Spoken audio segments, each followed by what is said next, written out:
gyapon ko sa mga typical bitaw nga mga youth kalipay kay inom, laag, binuhatan kay layo bitaw gyud sa Ginoo. Ginaugayingon sa akong prayer nga mas dako pa gyud ka Lord kaysa sa ako ang mga problema. Before becoming a Christian, I consider myself like a garbage. It's a mess. Grabe kahugaw akong kinabuhi atong nga panahon. Ako wala pa ako ng Christian, dali masuko, irritable, wala taga duwa-duwa sa mga sala ba.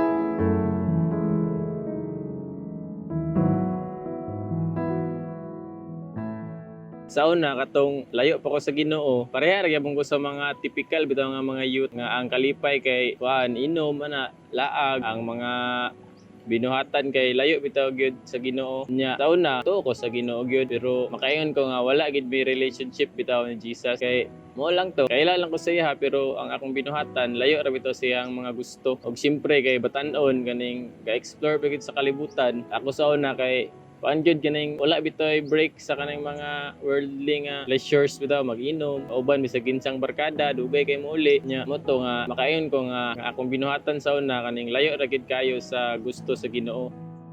Before becoming a Christian, I consider myself is like a garbage. It's a mess. Grabe kahugaw akong kinabuhi atong nga panahon tungod kay grabe na ako nga pagpakasala. San kabalo ko nga sala but still I did it. Tungod kay wala na ako gibutang ang Ginoo nga sentro sa akong kinabuhi atong nga mga panahon. Akong gihuna-huna lang is kanang ang karon lang ang kalipay. Dayon, ang mga pagsulay, walay kahumanan, problema. Grabe kadako. Makaingon ko, napabaka ni kasulbaran ang tanan. But since I received Jesus as my Lord and Savior, He changed my life. Every day gahope ko nga kanang naikabaguhan akong kinabuhi. Tungod kay bisan karon ako mga problema sa akong kasing-kasing nagpabilin ang joy, naay joy because of God's love.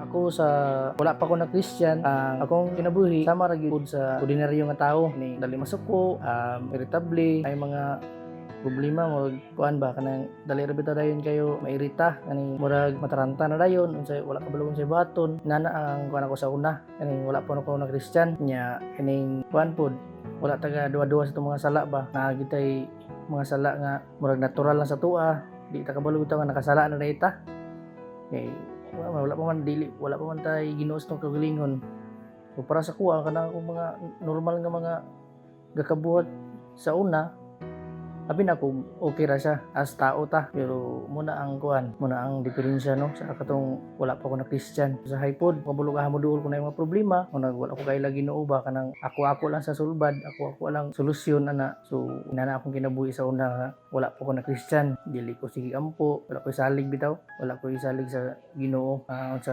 sa gid ka kanang Ginoo sa kinabuhi inana ko sa wala pa ko na Christian.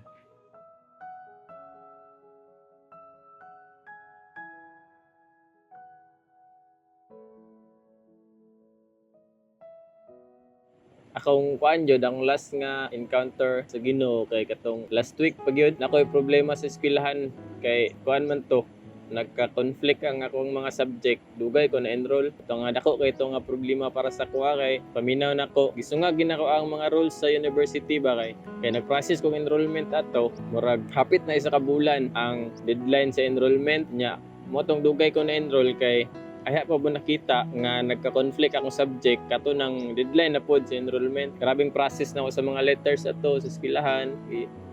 Antod nga na-istorya pa na ako ang vice president sa university tungod sa pag-process na ako sa papel. Pero sa day 1 pa lang sa akong pag-process sa papel, nanagid sa akong kasing-kasing nga di gid impossible nga mahuman ako tong problema kay sige na ugingon sa akong prayer nga mas dako pa gyud ka Lord kaysa sa ako ang mga problema. Sige ko kampo ato ang akong ginasaligan ra gyud ato kay ang Ginoo ra gyud kabalo gid ko nga dako gid to akong problema kay ora ba isa ga process sa papel nya sa university gid ko ga ang iyo ana antod nga sa last day sa ako ang pag-process dito na okay na to na okay na ang mga papeles na ko ato antod nga sa last day ana ako nahibalan nga kamulo pa ko og process kamulo pa lang nga kalisod nga akong giagian. Na-enroll na dai ko. Nya, before atong nga day nga na okay ang ako ang papel, kanang problemado kay ko ba sige ra ka na sa akong cellphone, problemado kay ko zero Facebook.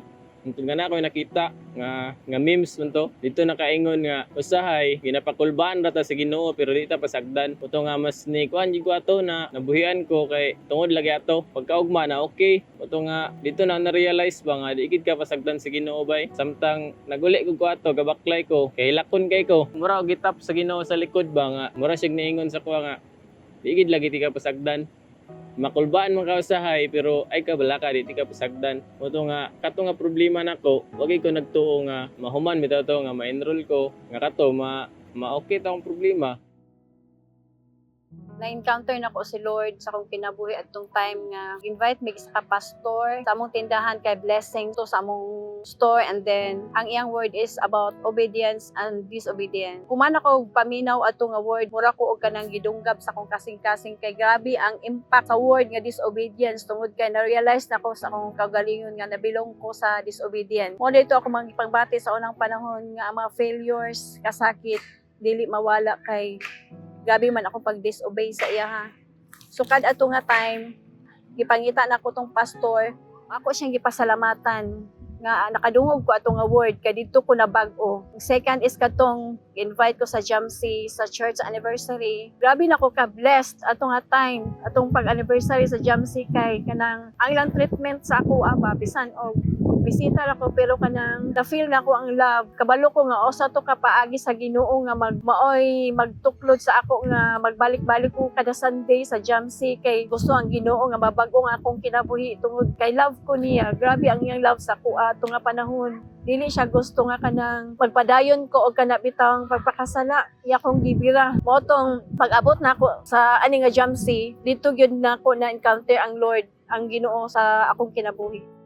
Ako ang personal encounter with God ay katog yung start na mi na-join sa Jamsi, no? Dito na ko na start encounter, ga-serve na ako sa Yaha, serve na ko sa simbahan, ga-start na og Devo, diha na ko na encounter na ko Ginoo, ga-pray na ko ana gaka-encounter na ko siya through prayers. Ako na siyang ma-feel din ako nga naagid ang Ginoo, wala ko gibiyaan, narang Ginoo sa palibot ako gahulat na gyud ang Ginoo nga manawag ko sa iya kung naay mga problema.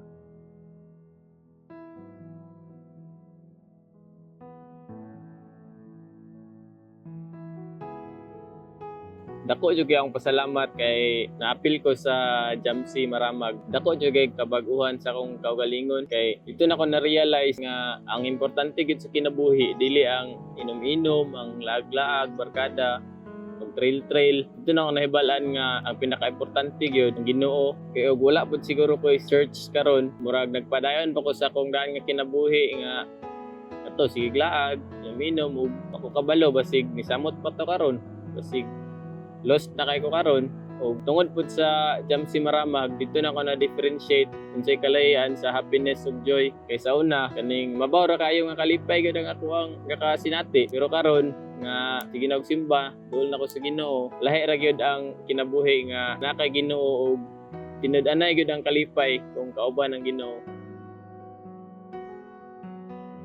Ang mga butang akong ginapasalamatan nga napagay karon sa Jamsi is kanang grabe nilang tabang sa ako ba kana bitong sa panahon nga kanang naka problema, maka-istorya ka sa ilaha, maka-share ka tungod kay ang ilang pag-treat sa imong diri sa Jamsi is mura ka ilang family, second family sa imong kinabuhi. And then kanang pwede ka mo hilak sa ilang atubangan, mo share sa imong mga ups and downs sa imong married life. Para nako as a single mother, daghan gay kong mga problema. Blessed kay ko nga na ako sa Jamsi. I'm so blessed beyond measure mo nilang giingon. Ako yung mapasalamatan sa Jamsi Maramag isang kana yung nakay extended family, nakay mashiran sa imong mga struggle, imong happiness, nakay kauban bitaw, nakay maduulan, lahi ra gyud ang joy bitaw, feeling nga Christian Jamsi ana. Thankful kay ko nga ang mga tao sa Jamsi accommodating gyud kayo, dili bitaw ka mataha, kabalo bitaw kay jud ka sa mga kasing-kasing ba sa tagsa-tagsa nga dili judgmental ana. ma-feel nimo kung na kay mga personal nga problem, ma-feel bitaw nimo ang ilahang kung pagdala ba na kay ma-sharean sa imong burden, na kay pamilya ba nga imong yung masangpit. Dako kay pasalamat no sa Jamsi gyud nga uban ko sa Jamsi nahimo kong Christian. Kini siya walay pug sanay ba kay imong yung kabubuton, imong yung pagsunod sa Ginoo kay wala may maluwas nga pinagi sa religion, wala may kinana nga kaluwasan. Ang kuan lang gyud isa ra gyud ang si Christ ra gyud ana sa una nga thankful kay ko sa Jamsi kay tungod sa Jamsi mas napaduol din ko sa Ginoo, mas na ilhan yun ako si Christ kana thankful kay ko sa Jamsi Maramag.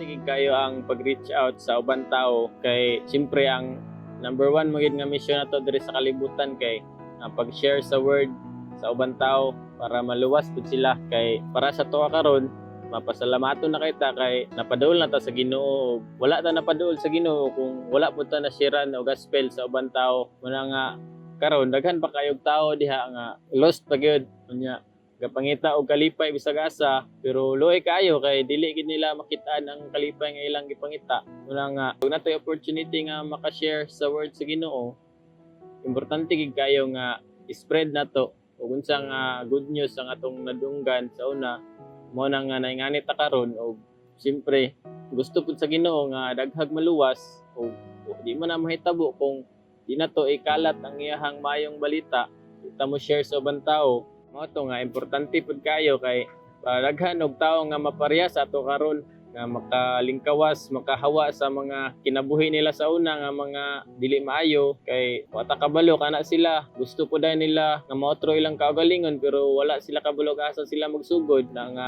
basig ikaw na lang gihulat na kay mga amiga o amigo nga gusto pod nga maotro ilang kinabuhi, masiran nimo sa gospel di mabago pud sila. Muna nga importante gid kayo ang pag-spread o pag-reach out sa ubang tao sa word sa Ginoo. It is very important to reach out other people for the Lord.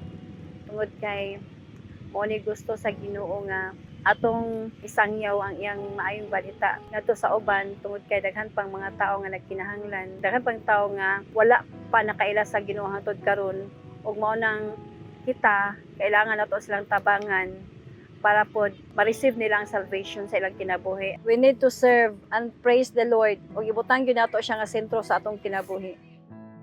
Importante nyo kayo mag-reach out ang ubang tao para sa Ginoo para daghan gyud ang makaila sa iyaha kay kabalo jud ko nga grabe jud kayo ang kalibutan karon. Ang mga tao halos wala na gyud kaila sa iyaha, so need gyud nato sila i-reach out kay para sila mismo mashiran nato sa gospel, mashiran nato sa good news sa Ginoo, ato silang mashiran kay daghan gyud kayo tao need kayo nila og Ginoo karon nga panahon labi na katong mga grabe kayo struggles kinabuhi nga wala sila nakabalo nga na Ginoo nga tabang sila ha, na Ginoo nga dili sila biyaan. Ang uban mamiya pero ang Ginoo dili gid mo biya. Gahulat ra na siya imo siyang tawagon. Natay mga struggle nga kinahanglan nato og tabang pero si Lord na gyud ang makatabang sa tuwa walay lain. Kana siya. Ang uban gyud tawo kanang manginahanglan bitaw gyud manginahanglan og sinsya sa Ginoo nya wala man sila kabalo paunsa sila mapaduol sa Ginoo. So kita ang labi ng Christian sa ginahimo Ginoo nga instrumento para maka-spread sa iyahang good news kanang mga tao nga wala bitaw sila kailagid sa Ginoo, kabalo sila na Ginoo pero deep inside wala bitaw sila kabalo kung unsa gid si Lord sa ilang kinabuhi.